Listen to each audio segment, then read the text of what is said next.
नमस्कार दोस्तों, मैं त्रिभुवन कसाना बीबीआर क्लासेस में सभी का स्वागत करता हूं। जैसे कि हम गुलाम वंश पढ़ रहे थे और गुलाम वंश में हमने बलवंश समाप्त कर लिया था। और दोस्तों आज जो हम पढ़ाने जा रहे हैं गुलाम वंश लगभग समाप्ति हो चुका है। 2 शासक हैं उसके, मैं आपको उसी में बता दूंगा। तो आज दोस्तों हम जो एक पार्ट स्टार्ट करेंगे, आज बहुत ही महत्वपूर्ण पार्ट है और वो पार्ट है खिलजी वंश। खिलजी वंश देखिएगा, अगर हम बात करते हैं गुलाम वंश की और खिलजी वंश की तुलना करें तो हम बात करें खिलजी वंश की, तो खिलजी वंश से अधिकतम क्वेश्चन आने की ज्यादा संभावना रहती है। कह सकते हैं कि बलवन हम पढ़े थे, सबसे इंपॉर्टेंट टॉपिक जो बलवन था उसी से बहुत क्वेश्चन आते हैं और इल्तुतमिश से। तो वैसे अगर हम बात करते हैं तो इसी खिलजी वंश में, पूरा खिलजी वंश अगर हम देखें तो दोस्तों खिलजी वंश से बहुत क्वेश्चन आते हैं। और ये 2 प्रमुख राजा हैं खिलजी वंश में जो हमें बिल्कुल अच्छे से विस्तार पूर्वक इसका डिस्कस करना है। एक तो जलालुद्दीन खिलजी है और एक है अलाउद्दीन खिलजी। तो वैसे अगर हम बात करते हैं कि गुलाम वंश बिल्कुल समाप्त हो चुका है और गुलाम वंश से जितने भी क्वेश्चन थे मैंने सभी आपको कहानी तौर पे बिल्कुल कंप्लीट रूप से बताया है। और थोड़ी सी कहानी गुलाम वंश की है तो वो मैं खिलजी वंश से जोड़ दूंगा, ताकि आपको ऐसा ना लगे कि हाँ जो 2 शासक थे वो आपके रह गए हैं। उनसे अगर कोई प्रश्न बनता है तो मैं आज यहाँ पर ही आपके बोर्ड पे करा दूंगा। तो दोस्तों आज हम हेडिंग डालेंगे, अगला एक नया पार्ट है खिलजी वंश। और खिलजी वंश में हम देखेंगे दोस्तों कि कौन सा हम शासक पढ़ेंगे। तो सबसे पहले अगर हम देखें खिलजी वंश की,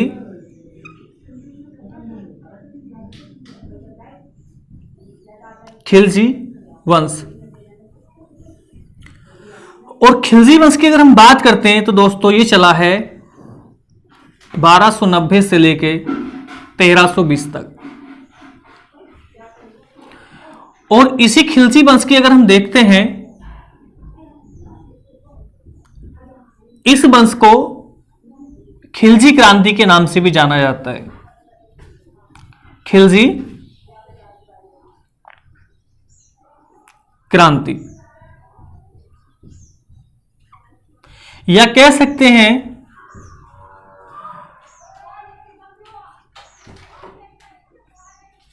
या खिलजी युग। अब देखिएगा दोस्तों, अगर हम बात करते हैं तो खिलजी वंश को जैसे ही हम देखते हैं तो इसमें 2 शासक प्रमुख आते हैं। उन दोनों प्रमुख में अगर हम देखें इस खिलजी युग में, वो 2 प्रमुख व्यक्ति कौन हैं? एक तो है जलालुद्दीन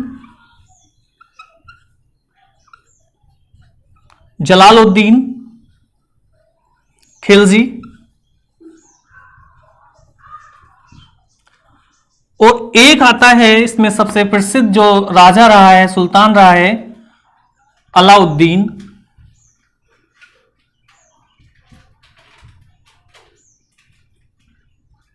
खिलजी।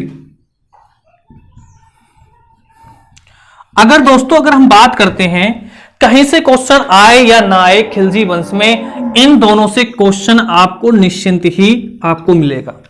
तो दोस्तों आज जो हम सबसे पहले हेडिंग डालेंगे खिलजी वंश में, वो खिलजी वंश है जलालुद्दीन खिलजी। तो हेडिंग डालेंगे जलालुद्दीन खिलजी और उसके बाद चर्चा करेंगे किसकी? अलाउद्दीन खिलजी की। तो खिलजी वंश में हम देखें जलालुद्दीन खिलजी की, इसको हम लिखते हैं जलाल उद्दीन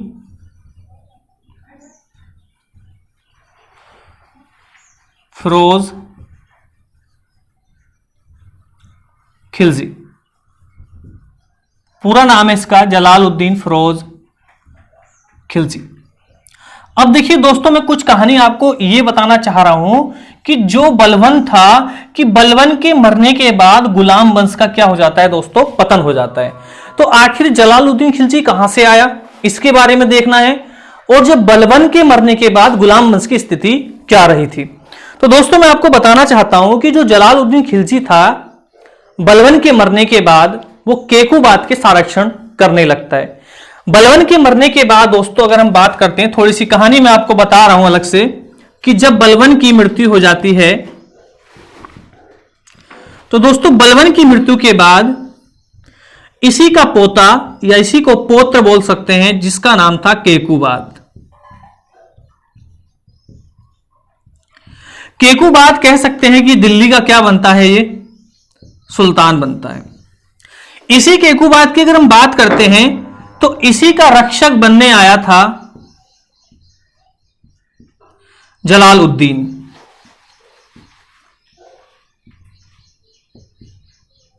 अब जलालुद्दीन की बात करते हैं तो जलालुद्दीन कह सकते हैं कि इसके कार्य में सबसे प्रतापी रूप में उभर रहा था जलालुद्दीन फिरोज खिलजी। और कह सकते हैं कि जब केकूबाद सुल्तान बनता है तो केकूबाद में वो गुण नहीं थे जो बलबन के अंदर थे। यही कारण था कि इसको सत्ता से हटा देता है जलालुद्दीन फिरोज खिलजी। और मौका पाकर देखिएगा दोस्तों क्या कर देता है, यही जलालुद्दीन केकूबाद की क्या कर देता है, हत्या कर देता है। और हत्या करने के बाद इसी केकूबाद का पुत्र जिसका नाम था शमसुद्दीन कैम्यूर, शमसुद्दीन कैम्यूर की हत्या कर देता है। और हत्या करने के बाद दोस्तों अगर मैं बात करता हूं कि केकूबाद के बाद शमसुद्दीन कैम्यूर बनता है। और शमसुद्दीन कैम्यूर की अगर हम बात करते हैं, केकूबाद का पुत्र था और इसकी इतनी बड़ी आयु नहीं थी कि राजा बनने के लायक हो।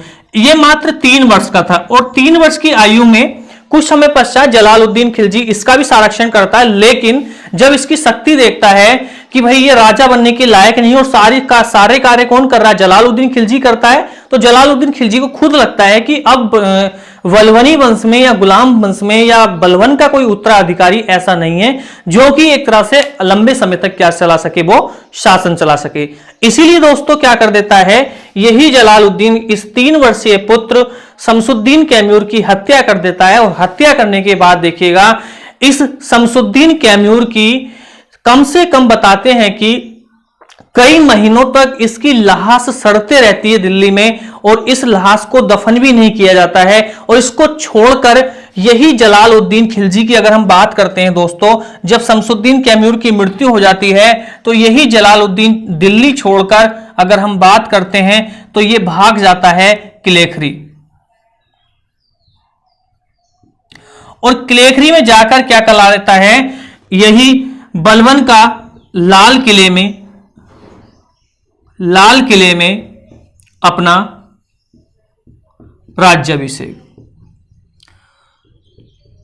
तो दोस्तों अगर हम बात करते हैं इस तरह से क्या होता है कि जलालुद्दीन फिरोज खिलजी का क्या हो जाता है दोस्तों, राज्याभिषेक हो जाता है। और यही जलालुद्दीन खिलजी एक तरह से कह सकते हैं कि एक नए वंश की नींव रखता है और उस नए वंश का नाम था खिलजी वंश।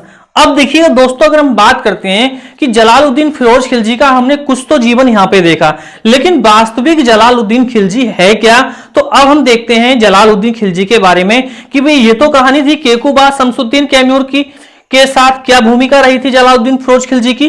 अब हम देखते हैं कि जलालुद्दीन खिलजी राजा कैसे बना।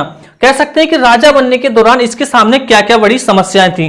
तो दोस्तों यही अगर हम बात करते हैं शमसुद्दीन कैम्यूर, लिख लेना कि शमसुद्दीन कैम्यूर ही क्या है, गुलाम वंश का अंतिम शासक है। और कह सकते हैं कि बलवनी वंश का भी क्या है दोस्तों, अंतिम सुल्तान माना जाता है।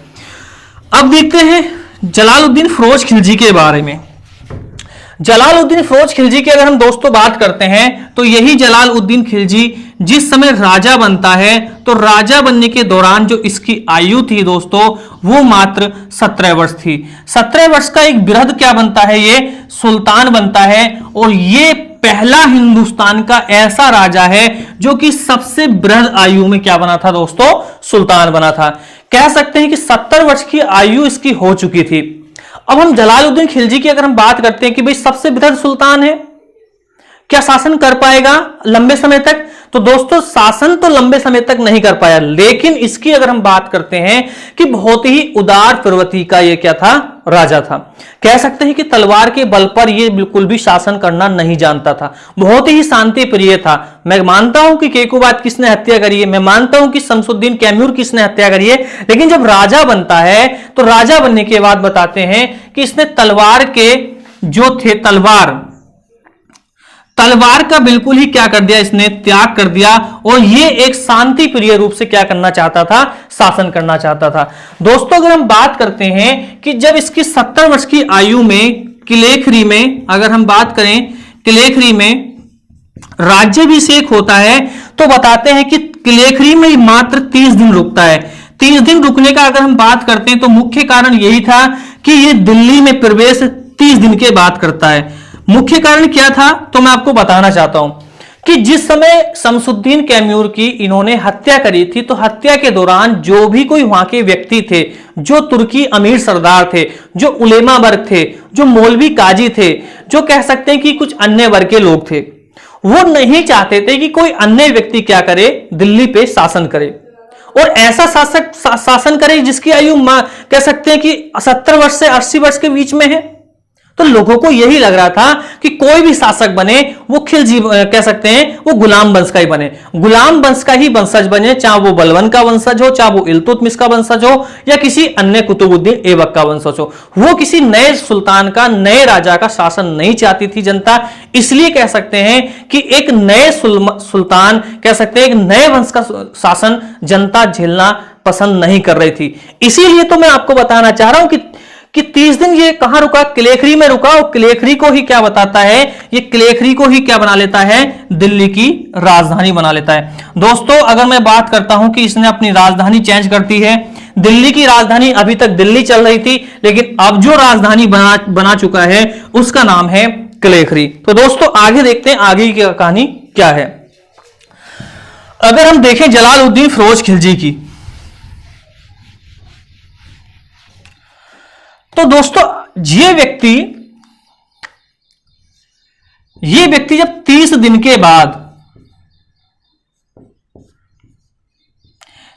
के बाद ये दिल्ली पहुंचता है तो बताते हैं कि जो दिल्ली की जनता थी इसने कोई भी स्वागत इसका नहीं किया। किसी व्यक्ति ने इसके फूलों की माला कह सकते हैं कि इसका स्वागत के लिए, उपहार के लिए कुछ चीजें लाए हों। दरबार बिल्कुल खाली पड़ा था और यह व्यक्ति जाकर सीधा बैठ जाता है अपनी राज सिंहासन पर, क्योंकि लोगों को लग रहा था कि इतना बूढ़ा व्यक्ति क्या शासन कर पाएगा, इतना बूढ़ा व्यक्ति क्या मंगोलों से रक्षा कर पाएगा, इतना बूढ़ा व्यक्ति क्या दिल्ली सल्तनत की रक्षा कर पाएगा, इतना बूढ़ा व्यक्ति क्या हिंदुस्तान को यह मंगोल आक्रमण से बचा पाएगा। यही संदेह था उस जनता के बीच में। लेकिन अगर हम बात करते हैं कि जब जलालुद्दीन फिरोज खिलजी राजा बनता है तो राजा बनने के बाद बताते हैं कि इसके शासनकाल में इसकी आयु को देखते हुए चारों ओर से क्या हो जाता है, विद्रोह शुरू हो जाते हैं। और दोस्तों विद्रोह होने का मुख्य कारण कई थे। एक तो कारण यही था कि सभी लोग चाहते थे कि गुलाम वंश का कोई राजा बने, कुछ लोग चाहते थे कि एक अन्य तुर्क का शासन ना झेले जनता, और कुछ लोग ये भी ना खुश थे कि इसकी जो आयु है वो लगभग पूरी कर चुका है। इतनी मतलब कि एक युवा वर्ग जो शासन करेगा वो अच्छे से करेगा, जो वृद्ध व्यक्ति है वो शासन क्या करेगा, सही से नहीं करेगा। ये कहीं ना कहीं जनता में क्या था, मतभेद था। इसी को लेते हुए बताते हैं कि इसके सामने सबसे बड़ी समस्या यही थी कि इसके सामने पहला विद्रोह उठता है। देखिएगा जब ये राजा बनता है तो वो सबसे पहला विद्रोह किसका था। अगर हम पहले विद्रोह की बात करते हैं तो पहला विद्रोह करता है मलिक छज्जू। मलिक छज्जू की अगर हम बात करते हैं दोस्तों, जो एक कड़ा मानिकपुर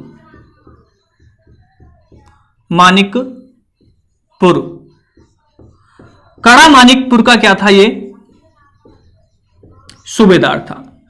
इस व्यक्ति का बताते हैं कि जलालुद्दीन खिलजी के शासनकाल में सबसे पहला विद्रोह था। इसने बताते हैं कि जलालुद्दीन फिरोज खिलजी की सत्ता को बिल्कुल हटा दिया और स्वयं को कड़ा में क्या कर दिया, स्वयं को कह सकते हैं कड़ा में सुल्तान घोषित कर दिया। आखिर मलिक छज्जू है कौन, तो दोस्तों मैं बताना चाह रहा हूं कि ये कोई और नहीं है, ये बलबन का क्या है, भतीजा है। वही बलबन जिसको हमने बताया था कि मंगोलों से क्या करी थी, उसने रक्षा करी थी, उसी का भतीजा है। और ये जब जलालुद्दीन फिरोज खिलजी राजा बनता है तो बताते हैं कि इसका बहुत बड़ा विद्रोह कड़ा मानिकपुर से उठता है, इसी भतीजे बलबन के, जिसका नाम था मलिक छज्जू। मलिक छज्जू ने अपने आप को स्वयं को क्या कह सकते हैं, सुल्तान घोषित कर दिया। लेकिन बताते हैं कि भाई जो राजा है, जो सुल्तान है, वो कैसा प्रवृत्ति का है, वो उदार प्रवृत्ति का राजा है, कह सकते हैं उसको रक्तपात नहीं चाहिए। इसीलिए बताते हैं कि राजा स्वयं ना जाकर, जलालुद्दीन फिरोज खिलजी अगर हम बात करते हैं, स्वयं ना जाकर कड़ा में अपने पुत्र अरकली खां को भेजता है। किसको भेजता है? अरकली खां को। कहां भेजता है?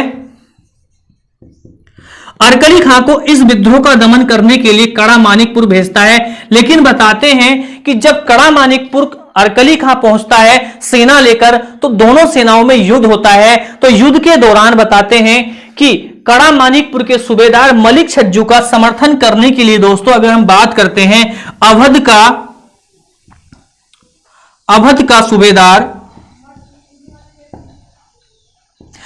का सूबेदार हातिम खां क्या करता है, इसकी सहायता करने आता है। लेकिन बताते हैं कि अरकली खां के पास इतनी विशाल सेना थी कि अवध की सेना भी, और कह सकते हैं कि जो कड़ा मानिकपुर से जो विद्रोह उठा था मलिक छज्जू का, इन दोनों की संयुक्त सेना भी अरकली खां, जो कि जलालुद्दीन खिलजी का पुत्र था, इसका सामना नहीं कर पाती हैं। और इस तरह से बताते हैं कि यह व्यक्ति अवध छोड़ के भागता है और मलिक छज्जू कड़ा मानिकपुर छोड़ के भागते हैं। और दोनों को बताते हैं कि यही हातिम खां और प्लस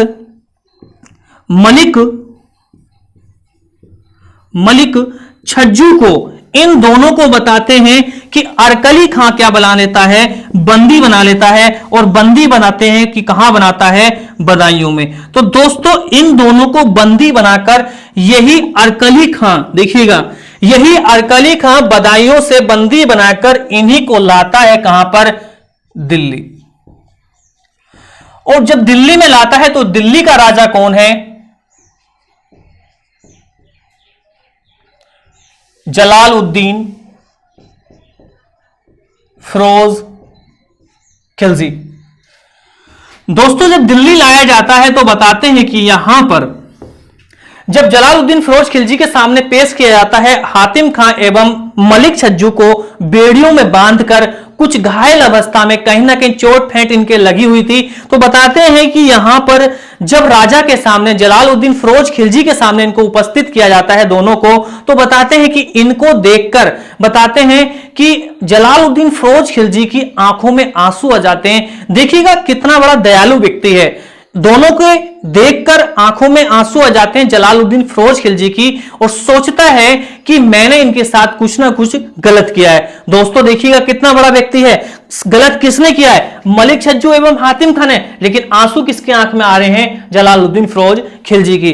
बताते हैं कि यहां पर इन दोनों को माफी दे देता है और कहता है कि मैं तुम्हें ऐसा दंडित नहीं करना चाहता, मैं चाहता हूं कि आप अपनी गलती का क्या करें, सुधार करें। और इन दोनों को बताते हैं कि कड़ा मानिकपुर से इन दोनों की अगर हम बात करते हैं, मलिक छज्जू एवं हातिम खां को भेज देता है कहां पर? मुल्तान में। और बताते हैं कि मुल्तान में ही ये दोनों रहना पसंद करते हैं। और इस तरह से देखिएगा दो विद्रोह का बहुत आसानी से, दो विद्रोहियों का क्या कर दिया, बहुत आसानी से इसने दमन कर दिया। लेकिन दोस्तों अगर हम बात करते हैं कि ये जो नीति अपना रहा था जलालुद्दीन फिरोज खिलजी, ये कहीं ना कहीं जनता को पसंद नहीं थी। उनको लग रहा था कि सुल्तान में वो ताकत नहीं है, सुल्तान की वो तलवार में वो धार नहीं है जो कि शत्रुओं को क्या कर सके, वो विनाश कर सके। दोस्तों बताते हैं कि ये कहानी तो यहां पे समाप्त हो जाती है, लेकिन कुछ कहानी और भी इससे कुछ जुड़ी हुई है। वो कहानी क्या है? जब इन्होंने, जलालुद्दीन फिरोज खिलजी ने इन दोनों को क्षमादान दे दिया, तो यहां से कुछ लोगों का विद्रोह और भी उठने लगा। पहली बात तो उसको राजा नहीं मानती जनता, पहली बात तो उसको स्वीकार नहीं किया है, उसका कोई राजाभिषेक नहीं हुआ, उसका कोई कह सकते हैं स्वागत नहीं किया गया जनता के द्वारा, जैसे कि अन्य सुल्तानों का क्या किया गया था, स्वागत किया गया था। कुछ जनता बार बार इसके दरबार में विद्रोह पे विद्रोह करने लगी थी। तो इसने यही कहा था कि आपको ऐसा ना हो कि मुझे अपनी तलवार मुझे उठानी पड़े, और मैं नहीं चाहता कि मैं तलवार के बल पर किसी अपने मुस्लिम भाइयों का क्या करूं, कत्लेआम करूं।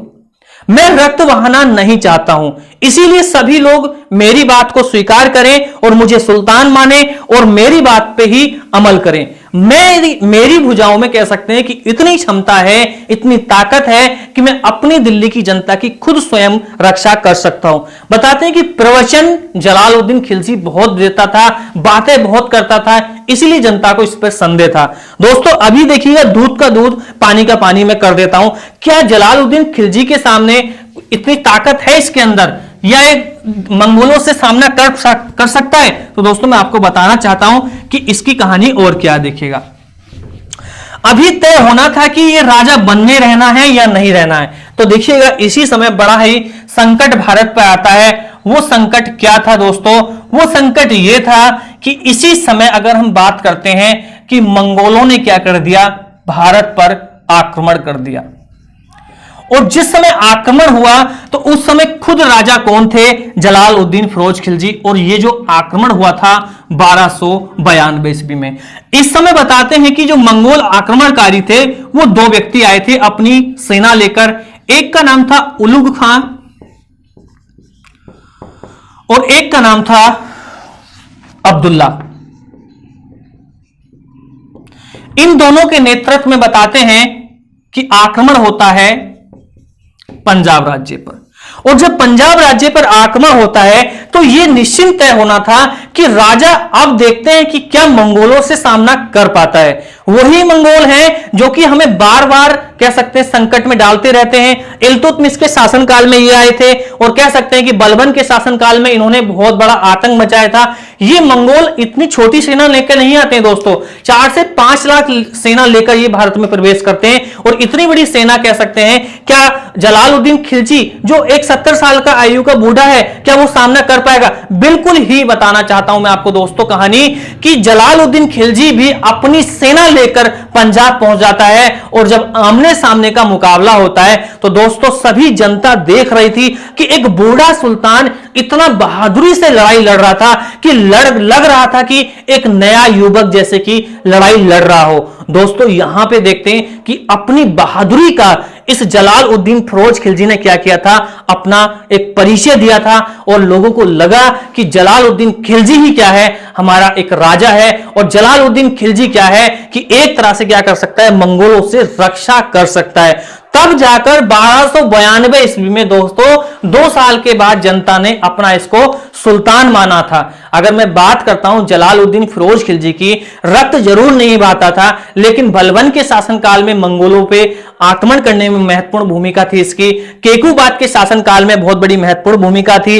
नसरुद्दीन महमूद के शासनकाल में इन्होंने मंगोलों से सामना किया था। तो कहीं ना कहीं जलालुद्दीन खिलजी ताकतवर तो है, लेकिन जनता को नहीं लगता। इसी बीच में बताते हैं कि जब यहां पर आक्रमण हो जाता है तो देखिएगा इन्हीं मंगोलों को बंदी बनाया जाता है। लगभग बताते हैं कि यहां पर सभी मंगोलों का कत्लेआम कर दिया जाता है यहां पर सेना के द्वारा। लेकिन यहां पर 1292 ईस्वी में 1000 की अगर हम बात करते हैं, 1000 मंगोलों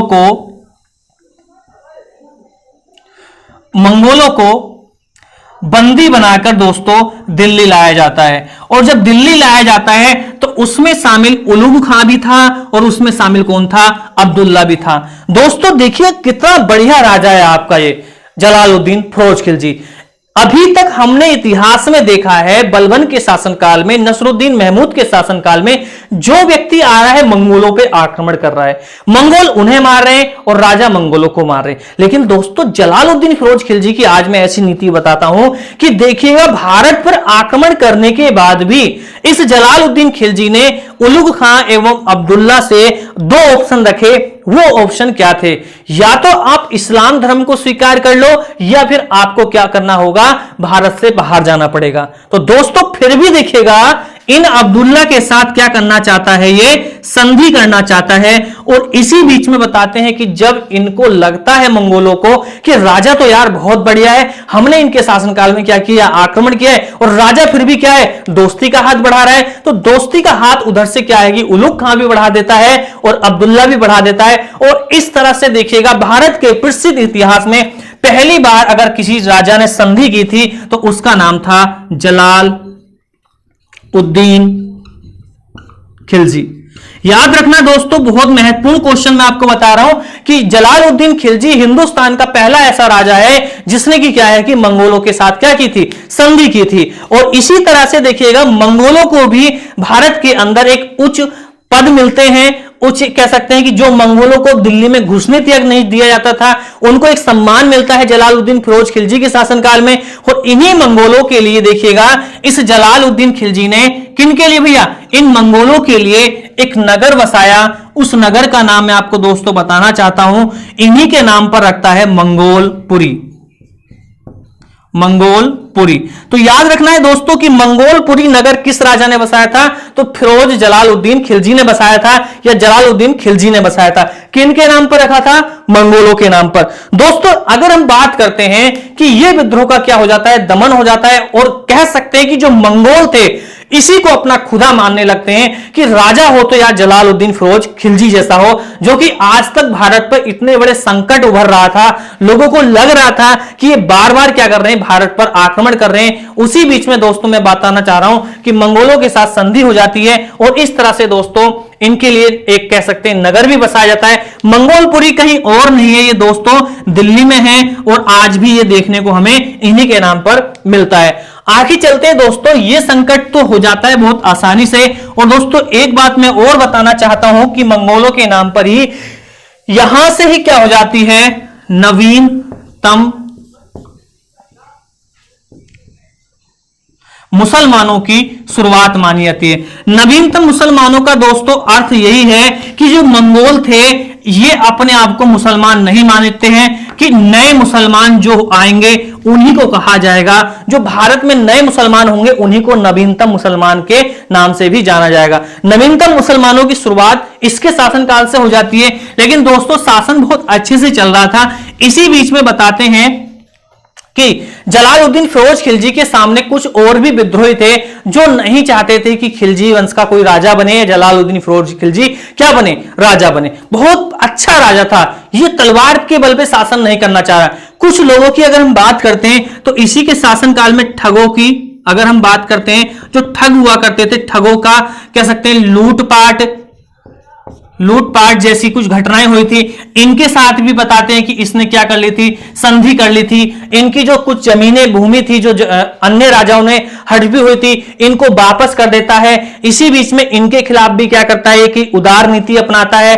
और आगे चले दोस्तों, और जलालुद्दीन फिरोज खिलजी की बात करें तो जलालुद्दीन फिरोज खिलजी के शासनकाल में अगर हम बात करते हैं कि सबसे बड़ी घटना, अगर हम बात करते हैं कि सबसे बड़ी घटना क्या थी, तो दोस्तों मैं बताना चाहता हूं कि इसके शासनकाल में सबसे बड़ी घटना यही थी कि एक सूफी संत था जिसका नाम था सिद्दी मौला। क्या नाम था, सूफी संत था जिसका नाम था सिद्दी मौला।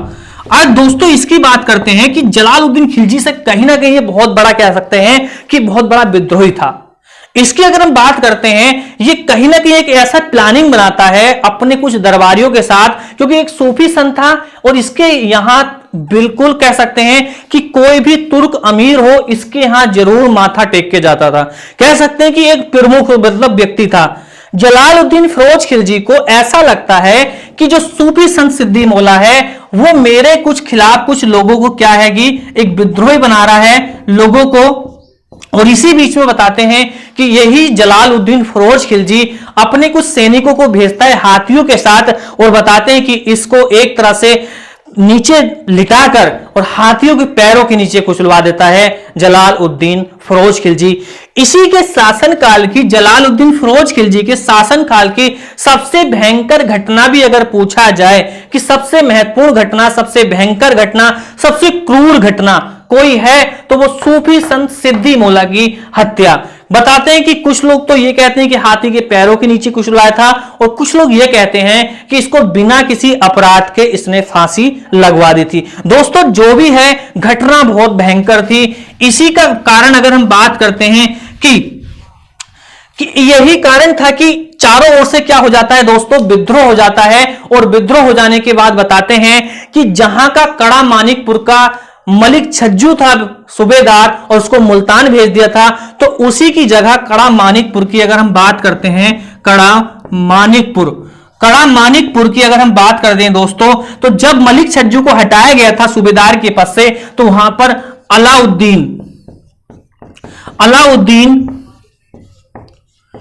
खिलजी को क्या बनाया गया था, वहां का सूबेदार बनाया गया था। और इसी बीच में अगर हम बात करते हैं, तो जब सूफी संत सिद्धि मौला की हत्या हो जाती है, तो एक विद्रोह क्या होता है कि एक विद्रोह कड़ा में भी हो जाता है, और उस विद्रोह का दमन कौन करता है, यही करता है अलाउद्दीन खिलजी। बिना तलवार के बल पर अलाउद्दीन खिलजी ने इस विद्रोह का क्या कर दिया, दमन कर दिया। और इसी बीच में दोस्तों और हम देखते हैं कि अलाउद्दीन खिलजी के बारे जलालुद्दीन खिलजी के बारे में कि और घटनाएं इसके बारे में क्या है। तो देखिएगा, इसी जलालुद्दीन की अगर हम बात करते हैं, जलालुद्दीन की बात, तो जलालुद्दीन खिलजी की अगर हम बात करते हैं, तो इसने खुद, अगर हम बात करते हैं अपना अभियान की बात करें, तो इसका एक अभियान आता है, वो बहुत ही महत्वपूर्ण है, रणथंबोर पे बताते हैं कि आक्रमण करता है, वो करता है 1292 ईस्वी में। बताते हैं कि रणथंबोर को ये जीत नहीं पाता है, तो बताते हैं कि 1200 इसके बाद बताते हैं कि इसको नहीं जीत पाता, तो एक है मंदावर पर बताते हैं कि आक्रमण करता है, वो करता है 1294 में। इसको बताते हैं कि जीत जाता है, और दिल्ली में यही क्या बना लेता है, इसको पुनः शामिल कर लेता है।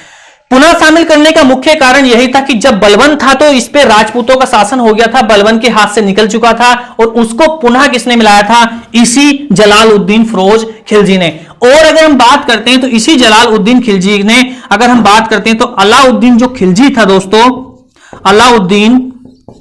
अलाउद्दीन खिलजी की अगर हम बात करते हैं, तो इसी ने बताते हैं कि जलालुद्दीन खिलजी के कहने पर 1294 ईस्वी में अगर हम बात करते हैं, तो इसने देवगिरी पर क्या किया था भैया, आक्रमण किया था। और जो देवगिरी का राजा था, वो था रामचंद्र देव यहां का राजा था। और दक्षिण भारत पर पहला आक्रमण अगर पूछा जाए कि अलाउद्दीन खिलजी ने किसके नेतृत्व में किया था, तो दोस्तों जलालुद्दीन फिरोज खिलजी के शासनकाल में ही किया था। तो इस तरह से देखिएगा, जलालुद्दीन फिरोज खिलजी के शासनकाल में देवगिरी पर आक्रमण होता है, और इतना धन लेता है, इतनी लूटपाट करता है अलाउद्दीन खिलजी कि यहां पर निर्दोष लोगों को मार देता है। तो ये कहीं ना कहीं अगर हम बात करते हैं, तो राजा कैसा है, वो तलवार विद्या का उपयोग नहीं करता है, वो तो उदार व्यक्ति है। लेकिन अलाउद्दीन खिलजी ने क्या किया, यहां पर लोगों की हत्या कर दी, और हत्या करने का मुख्य कारण था लूटपाट करके। तो बताते हैं कि जलालुद्दीन खिलजी को जब अलाउद्दीन खिलजी की सूचना मिलती है कि इसने निर्दोष लोगों की हत्या करी है और बहुत धन इकट्ठा करके ये दिल्ली नहीं आया, मुख्य कारण यही था कि अलाउद्दीन खिलजी दिल्ली ना जाकर कहां चला गया, वो कड़ा मानिकपुर पहुंच गया, कड़ा मानिकपुर पहुंचा। और बताते हैं कि जलालुद्दीन खिलजी को इसमें से, इस लूट में से कोई हिस्सा नहीं दिया। जलालुद्दीन खिलजी के कहने पर अलाउद्दीन खिलजी दिल्ली नहीं आता है, लेकिन खुद स्वयं जलालुद्दीन खिलजी मिलने जाता है अपने भतीजे अलाउद्दीन खिलजी से। और बताते हैं कि जब गले मिलता है, गले मिलने के बाद ही बताते हैं कि गले मिलने के बाद इसका यहां से एक कह सकते हैं कि भारी खंजर से इसका गला काट देता है। और इस तरह से पता चलता है कि अलाउद्दीन खिलजी के द्वारा अपने चाचा जलालुद्दीन खिलजी की हत्या कर दी जाती है। और हत्या करने के बाद बताते हैं कि अगला राजा बन जाता है अलाउद्दीन खिलजी।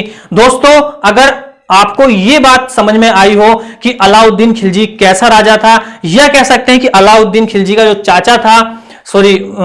चाचा था जलालुद्दीन खिलजी का शासनकाल कैसा लगा हो, तो दोस्तों ये बात मुझे जरूर बताना। एक दो क्वेश्चन और भी हैं दोस्तों, जैसे कि अगर पूछा जाए कि जलालुद्दीन खिलजी की अगर हम बात करते हैं, तो इसने सबसे पहला जो पद लिया था जब ये राजा नहीं बना था, तो प्रथम पद पे जो गठित हुआ था पूछा जा सकता है, तो वो था सर ए जहांदार। तो ये जलालुद्दीन खिलजी ने पहला पद अपने शासनकाल में क्या किया था, गठित किया था। तो पूछा जा सकता है राजा बनने से पहले ये किस पद पर गठित था, सर ए जहांदार। इसके बाद बताते हैं कि समाना का क्या बन चुका था, ये सूबेदार बन चुका था। अगर आपसे पूछा जाए कि भाई और क्या इसको कह सकते हैं, तो इसके देखिए अगर हम बात करते हैं, तो इसको एक पद और मिला था, उसका नाम था आरिज ए मुमालिक। तो पूछा जाएगा कि आरिज ए मुमालिक पद किसको मिला था खिलजी वंश में, तो आप बताएंगे जलालुद्दीन फिरोज खिलजी को।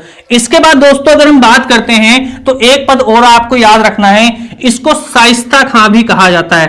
शाइस्ता खां की क्या ली थी दोस्तों, इसने उपाधि ली थी। तो याद रखना है शाइस्ता खां की उपाधि किसको दी गई थी, तो जलालुद्दीन फिरोज खिलजी को। किसने दी थी दोस्तों, तो दोस्तों बताना चाह रहा हूं केकू बाद ने। तो दोस्तों ये कहानी मैं आज आपको यहीं रोकता हूं और उम्मीद करता हूं कि दोस्तों ये कहानी आपको समझ में आई होगी। अगर दोस्तों कहानी समझ में आई हो तो कमेंट करना, शेयर करना और उस चैनल को सब्सक्राइब करना दोस्तों ना भूलें। देखिएगा इसके बाद जलालुद्दीन खिलजी के बाद अलाउद्दीन खिलजी आएगा और अलाउद्दीन खिलजी बहुत ही इंटरेस्टिंग टॉपिक है और मैं समझता हूं कि आपको इस तरह से मैं आपको पढ़ाऊं ताकि आपके अलाउद्दीन खिलजी अंदर की आत्माओं में बस जाए। सपना आए तो अलाउद्दीन खिलजी का ही आए, ठीक है भैया। तो अगर इस तरह से पढ़ना है तो दोस्तों इस वीडियो को शेयर जरूर कर देना, तभी आपको समझ में आएगा अलाउद्दीन खिलजी और तभी मुझ में कुछ जुनून आएगा कि भाई मुझे भी अच्छा पढ़ाना चाहिए। तो भाई रट्टा लगवाया कि चला जाऊंगा, ठीक है। तब तक के लिए भाई नेक्स्ट पार्ट में मिलते हैं।